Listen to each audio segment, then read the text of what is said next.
I have both of those triangles stitched down now. They're ready to go. You're going to flip them to the inside, and then you're going to turn the whole bag right side out. But I found that it's a little easier if you reach into the bag and just turn the corners slightly and find your corners first. So I'm going to push that corner in. Here's my other corner. Push that corner in. This just makes it easier when you finish. Make sure it's in there.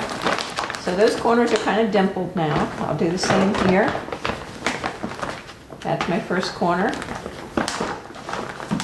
Try to just push that in. Yep, it's dimpled in. And my other corner, dimple that one in. So now I've kind of defined where those corners are. It makes it easier. And I can reach inside my bag now. Pull and turn. And you'll see that this bag is different than the one I was working on earlier. It's just, as I've worked on a few of these, I've found some shortcuts that make it, or just some techniques that make it a little easier. Okay, so we have kind of a knotty mess here, but since I've already found my corners, all I have to do is work them out here. Let's straighten this piece a little bit.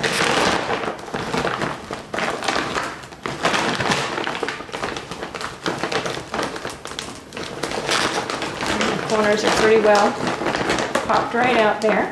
Very good. That's the seam across the side. Seam across the side, and while I'm here, I'm going to go ahead and just push these seams back so that they'll stand up better. That's one corner, or one side, and the other side, and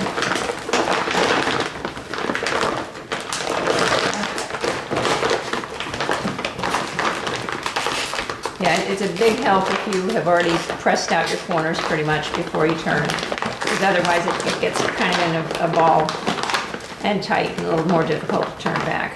So there's my seam, and I'm just going to work that back just a little bit. All right.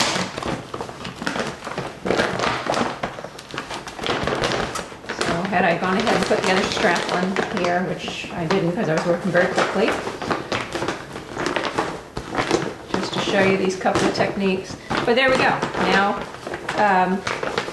again, to make the bottom of the bag have a little crease across there so it stands nicely, I'm going to find my corners, find each of my corners here, 1, 2, and I'm going to pinch it a little bit, work my fingers across, and you can either go to your counter or you can just give it a finger pressing like that. So you've got a bit of a crease. It's not as important to make the tight one like we did on the hems and so forth. So again, I find my corner here, find my corner on the left, and I pinch those. And I try to get it, straight across there. Run my fingers across, give it a finger press. There we go. Now your bag's ready to stand up for you. We've got a lovely tote bag. Looking pretty good, huh? Now if you want to see the inside, you can see that here's those triangular flaps. They just sit down in there. You don't have to leave them in there. You could cut them off, but I think it adds a little bit of rigidity and stability to the bottom. Here's your tote bag.